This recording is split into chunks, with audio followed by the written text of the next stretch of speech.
അത് തന്നെയാണ് ഉടമ്പടി വചനം. അതാണ് അമ്മ പറയണത്. ലൂക്ക 1:38 എന്താ പറയണത്? ഇതാ കർത്താവിൻ്റെ ദാസി, പറഞ്ഞേ, ഇതാ കർത്താവിന്റെ ദാസി, അങ്ങ് പറഞ്ഞതുപോലെ എന്നിൽ നിറവേറട്ടെ.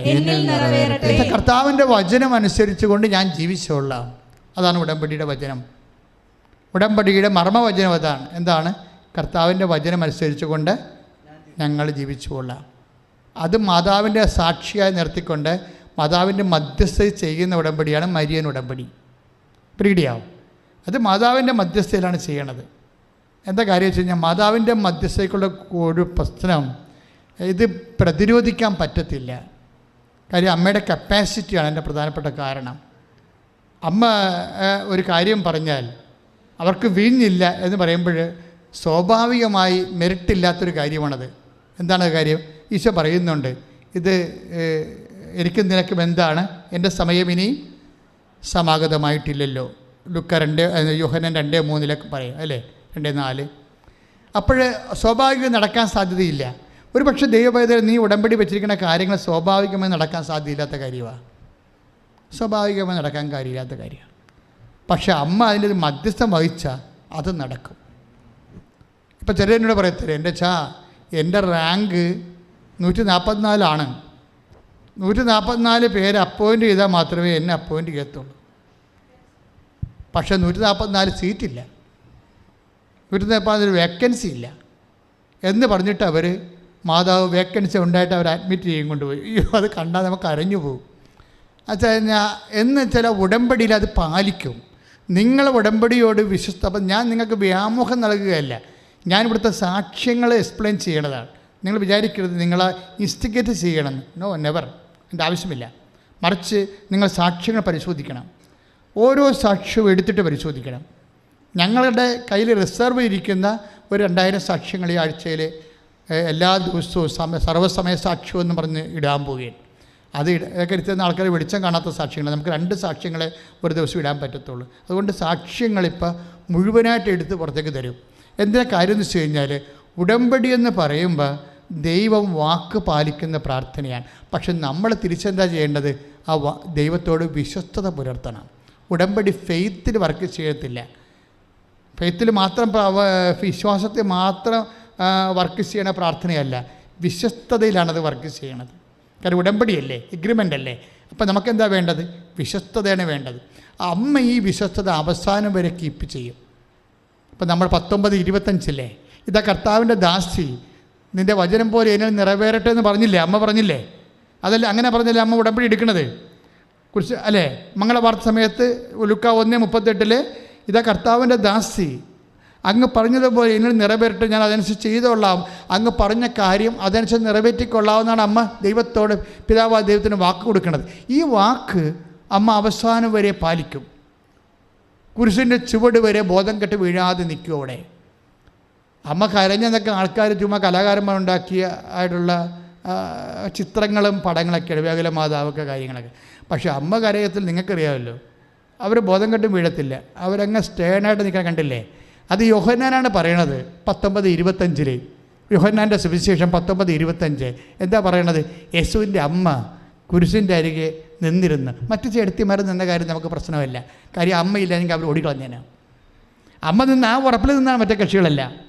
അമ്മ കുരിശിൻ്റെ ചുവട്ടിൽ നിന്നതിൻ്റെ ഉറപ്പിലാണ് മറ്റു കക്ഷികളെല്ലാം നിൽക്കുന്നത്. കുസായുടെ ഭാര്യ മറിയം, മറ്റേ മറിയം, മർദ്ദല മറിയം എന്നൊക്കെ പറഞ്ഞ് കുറേ മറിയംസ അവിടെ നിൽക്കണില്ലേ? അത് അമ്മയുടെ ഉറപ്പിൽ നിൽക്കുക. അമ്മ എങ്ങാനും ഇല്ലെങ്കിൽ അവർ ഓട്ടോറിക്ഷ എടുത്ത് അപ്പത്തേന് പോയേനാ. കാര്യം അമ്മ നിൽക്കുകയാണെങ്കിൽ നമുക്ക് നിൽക്കാൻ പറ്റും.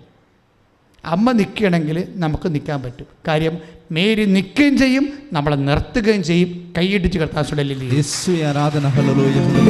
അമ്മ കുരിശിൻ്റെ ചുവട്ട് നിൽക്കുമ്പോഴേ അപ്പായി ഉടമ്പടി പാലിക്കണത് കാണാം. അമ്മയോടൊന്ന് പറഞ്ഞായിരുന്നല്ലോ അല്ലേ? ഉടമ്പടി എടുക്കുന്ന സമയത്ത് പറഞ്ഞായിരുന്നു. എന്താ പറഞ്ഞത്? നിന്നും ജനിക്കുന്നവൻ അത്യുന്നതൻ ദൈവപുത്രൻ വിളിക്കപ്പെടും അല്ലേ? അപ്പോൾ ലൂക്ക 1:34, 35, 36 വചനങ്ങളെ എന്താ പറഞ്ഞത്? നീ അവൻ ഈശോ എന്ന് പേരിടണം, അവൻ വലിയവനായിരിക്കും, യാക്കോബിൻ്റെ ഗോത്രത്തിൽ അവൻ വലിയവനായിരിക്കും, പിതാവായ ദാവീദിൻ്റെ സിംഹാസനം ദൈവമായ കർത്താവ് അവന് നൽകും, അങ്ങനെ ഒത്തിരിയേറെ വാഗ്ദാനങ്ങൾ ആ ഉടമ്പടിയിൽ പിതാവായ ദൈവം അമ്മയ്ക്ക് നൽകുന്നുണ്ട്. മരിയൻ ഉടമ്പടി സ്റ്റഡി ചെയ്യണം അങ്ങനെയാണ്. അമ്മയ്ക്ക് യേശുവിനെ സ്വീകരിക്കാൻ വേണ്ടി സ്വീകരിക്കുന്ന സമയത്ത് അമ്മയ്ക്ക് കുറേ വാഗ്ദാനങ്ങൾ കൊടുക്കുന്നുണ്ട്. ഈ വാഗ്ദാനങ്ങളൊക്കെ അമ്മ ആ ഉടമ്പടിയോടുകൂടി അങ്ങനെ വിശ്വസ്തയായിട്ട് നിൽക്കും. ഒരിക്കലും കംപ്ലൈൻ്റ് ഒന്നും ചെയ്യത്തില്ല. ഇത് ചാണാക്കുഴി പെറ്റ് കിടക്കുമ്പോഴും അമ്മ കംപ്ലൈൻറ്റ് ചെയ്യത്തില്ല. ചാണാക്കുഴി പെറ്റ് കിടക്കുമ്പോൾ പറയാമല്ലോ, ഇവൻ എന്നോട് ഇങ്ങനെയല്ലല്ലോ പറഞ്ഞത്, നമുക്ക് വേണേൽ തർക്കിക്കാം ഇല്ലേ? ഈ ദാസന്മാരും ദാസിമാരുടെ ഫീച്ചർ, ഉടമ്പടി എടുക്കുന്നവർ ദാസന്മാരും ദാസിമാരുമാണ്. അവിടെ ഫീച്ചർ എന്താണെന്നറിയാവോ? അവർ തർക്കിക്കത്തില്ല. ദൈവത്തിൻ്റെ വാഗ്ദാനങ്ങൾക്കെതിരാണ് സംഭവിച്ചുകൊണ്ടിരിക്കണമെങ്കിലും അവർ വിചാരിക്കും ദൈവത്തിൽ ഇത് നന്മയുണ്ടാക്കാൻ കഴിയും, എന്നിട്ട് അവർ മിണ്ടത്തില്ല. എൻ്റെ ദാസൻ തർക്കിക്കത്തില്ലെന്ന് പറയും അല്ലേ? 12-19 മത്തായിയുടെ സുവിശേഷം. സ്തുതിക്കട്ടെ ഹല്ലേലൂയ. ഒന്ന് വായിച്ചോളൂ. സ്തുതിക്കട്ടെ ഹല്ലേലൂയ. യേശുവേ സ്തോത്രം ഹല്ലേലൂയ. സ്തുതിക്കട്ടെ യേശുവേ സ്തുതി ഹല്ലേലൂയ ഹല്ലേലൂയ ഹല്ലേലൂയ ഹല്ലേലൂയ യേശുവേ നന്ദി ഹല്ലേലൂയ ഹല്ലേലൂയ. വായിച്ചോളൂ. മത്തായി 12:19. ഇതാ ഞാൻ തിരഞ്ഞെടുത്ത എന്റെ ദാസൻ, എന്റെ ആത്മാവ് പ്രസാദിച്ച എന്റെ പ്രിയപ്പെട്ടവൻ, ഞാൻ അവന്റെ മേൽ എന്റെ ആത്മാവിനെ അയക്കും. 19 അവൻ വിജാതിയരെ ന്യായവിധി അറിയിക്കും. അവൻ തർക്കിക്കുകയോ ബഹളം കൂട്ടുകയോ ഇല്ല. തെരുവീതികളിൽ അവന്റെ ശബ്ദം ആരും കേൾക്കുകയില്ല. അവന്റെ സ്വരം ആരും കേൾക്കുകയില്ല. ഇത് ഉടമ്പടിയുടെ വിഷയമാണ്. ഉടമ്പടി എടുത്തിട്ടുള്ളവർ സംസാരിക്കത്തില്ല. ജീവിതത്തിൽ ഘടകവിരുദ്ധമായിട്ടാണ് സംഭവിക്കുമ്പോഴും അപ്പനിൽ നന്മയുണ്ടാക്കാൻ അപ്പന് കഴിയും. അപ്പൻ എന്നോട് വാക്ക് പാലിക്കും. അതാണ് ദാസൻ എന്ന്. ഉടമ്പടിയോട് വിശ്വസ്ത പാലിക്കുന്നവരെയാണ് വിശുദ്ധ ഗ്രന്ഥം ദാസൻ എന്ന് പറയുന്നത്, അല്ലെങ്കിൽ ദാസി. ഈശോ അപ്പനോട് ഉടമ്പടി ചെയ്ത ആളാണ്. അമ്മയും ഈശോയും അപ്പനോട് ഉടമ്പടി ചെയ്ത ആളാണ്. ഇവർ രണ്ടുപേരെയും വിശുദ്ധ വചനം ദാസനും ദാസിയും എന്ന് വിളിക്കുന്നത്. ഉടമ്പടി ചെയ്യുന്നവർ എന്തിൻ്റെ ദാസിയാണ്? കർത്താവിൻ്റെ ദാസി, ലോകത്തിൻ്റെ ദാസിയല്ല. അതാണ് അമ്മ പറയണത്. ഇതാ കർത്താവിൻ്റെ ദാസി, അങ്ങേ വചനം പോലെ എന്നിൽ നിറവേറട്ടെ. അതുകൊണ്ടാണ് ഇടയന്മാർ പ്രാകൃത വേഷം കെട്ടി 2 മണിക്ക് പച്ചപ്പാതിലേക്ക് വരുമ്പോഴേ അമ്മ ഹൃദയത്തിൽ സംഗ്രഹിച്ച് കഴിയണം. അമ്മ തർക്കിച്ചില്ല. എന്നോട് ഇങ്ങനെയല്ലല്ലോ പറഞ്ഞത്, ദാവീദിൻ്റെ സിംഹാസനം തരുമെന്നൊക്കെയല്ലേ പറഞ്ഞത്, ഞാൻ ചാണാക്കുഴിയിലാണല്ലോ കിടക്കണത്. പക്ഷേ ഷീ നെവർ ടോട്ട്. അവൾ സംസാരിച്ചില്ല. എന്തിനാണ് ബൈബിൾ പറയണത്? എന്നിട്ട് എന്താ പറയണത്? ഈ പ്രാകൃതമായ അവസ്ഥയിലാണെങ്കിലും ഇത് കഴിയുമ്പോൾ അപ്പൻ്റെ വാക്ക് പാലിക്കും. അപ്പൻ്റെ വാക്ക് അപ്പന് പാലിക്കാൻ അപ്പന് സമയമുണ്ടെന്ന് നമ്മളോട് പറയുന്നത് മാതാവാണ്. കൈ ഇടിച്ച് ശ്രദ്ധിക്കട്ടെ.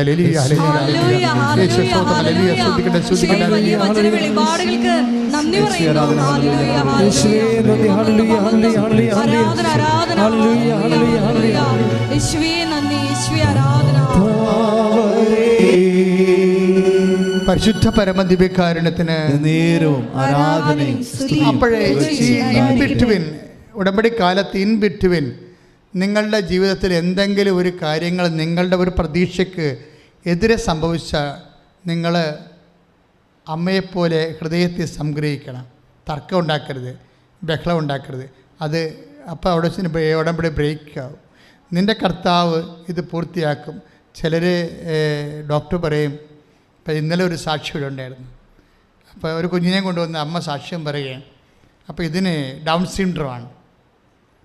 4-ാം മാസം തൊട്ട് സ്കാനിങ്ങിൽ ഡൗൺ സിൻഡ്രം വരാൻ തുടങ്ങി. അപ്പോൾ എല്ലാവർക്കും കരച്ചിലായി. പക്ഷേ ഈ അമ്മ മാത്രം കരയത്തില്ല. വീട്ടിലെല്ലാവർക്കും ഒരു കുഞ്ഞിനെ കിട്ടാതിരുന്ന് കിട്ടുകയാണ്. കുറച്ച് നാളായിട്ട് അവർക്ക് കുഞ്ഞുങ്ങളില്ലായിരിക്കുമായിരുന്നു. ഉടമ്പടി എടുത്തപ്പോൾ കുഞ്ഞിനെ കിട്ടി. പക്ഷേ അതിന് സ്കാൻ ചെയ്തപ്പോൾ ഡൗൺ സിൻഡ്രോം ആയിപ്പോയി. അപ്പോൾ ഡോക്ടർ പറഞ്ഞു ഇതിനെ എടുത്ത് കളയാം, അല്ലെങ്കിൽ നിങ്ങൾക്ക് കുരിശായിട്ട് വരുമെന്ന് പറയും. 4-ാം മാസം മുതൽ ഡൗൺ സിൻഡ്രോമാണ്. 5-ാം മാസവും ഡൗൺ സിൻഡ്രോമാണ്. എടുത്ത് കളയാൻ 5 മാസം കഴിഞ്ഞാൽ പിന്നെ എടുത്ത് കളയാനുള്ള റിസ്ക്കാണ് സംഭവം. ഒക്കെ ഈ സ്ത്രീ പറയണ ഒരു കാര്യമുണ്ട്. എന്താണ്? ഇത് ഉടമ്പടിയുടെ കുഞ്ഞാണ്, അമ്മ തന്നതാണ്. ഡൗൺ സിൻഡ്രോം ആണെങ്കിൽ അത് അമ്മയുടെ ഇഷ്ടമാണ്, ഞാൻ വളർത്തു വന്നു. ഇതാ കർത്താവിൻ്റെ ദാസി. ഇതിന് ചുവന്നുകൊണ്ട് ഞാൻ നടക്കണതാണ് ദൈവത്തിൻ്റെ ഇഷ്ടമെങ്കിൽ ഐ വിൽ ഡു ഇറ്റ്. പക്ഷേ എന്താ, വിശ്വാസം ഇൻവെസ്റ്റ് ചെയ്ത് കഴിഞ്ഞപ്പോൾ ദൈവം ആ ഉടമ്പടി അക്സെപ്റ്റ് ചെയ്ത് അടിപൊളി കുഞ്ഞ്, ഒരു കുഴപ്പമില്ല. അതാണ് വിഷയം. കാര്യം ശാസ്ത്രത്തെ ഇങ്ങനെ തിരുത്തണ കാണാം ഉടമ്പടി. അതെന്താണ്? വ്യക്തികളുടെ ഇൻവെസ്റ്റ്മെൻറ്റാണ്. എന്ത് ഇൻവെസ്റ്റ്മെൻറ്റാണ്? വിശ്വാസത്തിൻ്റെ നിക്ഷേപം. അമ്മ അപ്പനുമായി ഉടമ്പടി എടുക്കുന്ന കാലത്താണ് അപ്പന് അമ്മയ്ക്കൊരു വാഗ്ദാനം കൊടുക്കും. എന്താണ് കൊടുക്കുന്നത്? അവൻ്റെ രാജ്യത്തിന് അവസാനം ഉണ്ടാവുകയില്ല. അതാണ് വാഗ്ദാനം. നിത്യതയുടെ വാഗ്ദാനം ആദ്യമായിട്ട് അപ്പം കൊടുക്കുന്നത് അമ്മയുടെ കയ്യിലാണ്. ഈ ഭൂമിയിൽ ഈശോ നമുക്ക് നൽകിയ ഏറ്റവും വലിയ സമ്മാനം എന്താണ്? നിത്യസമ്മാനമാണ്. അമ്മ നിത്യതയെ നമ്മൾ വിളിക്കണത് എന്തെന്നാണ്? നിത്യസമ്മാനം. ഇതാ ഞാൻ വരുന്നു, എൻ്റെ സമ്മാനം കൊണ്ട് വരുന്നു, അല്ലേ? ഇപ്പം ഐസയെ വെളിപാടിൻ്റെ പുസ്തകം 21 ഒക്കെ പറയണത് എന്താ? 22 ഇതാ ഞാൻ വരുന്നു, എൻ്റെ സമ്മാനവും കൊണ്ടുവരുന്നു. എന്താണ്? നിത്യത. നിത്യകാലം കർത്താവിൻ്റെ കൂടെ ജീവിച്ചിരിക്കാനുള്ള ഏറ്റവും വലിയ സമ്മാനമാണ് ക്രിസ്തു നമുക്ക് നൽകുന്ന അൾട്ടിമേറ്റ് പ്രൈസ്, ആത്യന്തികമായ സമ്മാനം. ഈ ആത്യന്തികമായ സമ്മാനത്തിനെക്കുറിച്ച് ദൈവത്തിൻ്റെ ആദ്യത്തെ പ്രവചനം പിതാവ് ഉടമ്പടി എടുത്തപ്പോൾ അമ്മയോട് പറഞ്ഞതാണ്. ലൂക്ക 1:33 അവൻ്റെ രാജ്യത്തിന് അവസാനമുണ്ടാകത്തില്ല. ഈ വാഗ്ദാനം നിറവേറുന്നതിന് മുമ്പ് കുറേ കാര്യങ്ങളൊക്കെ ഉണ്ടായിരുന്നു. ഈശോ അമ്മയുമായി പലപ്പോഴും ചില അസ്വസ്ഥ്യങ്ങൾ അവരുടെ ജീവിതത്തിലുണ്ടായി. അമ്മയുടെയും മകൻ്റെയും ജീവിതത്തിൽ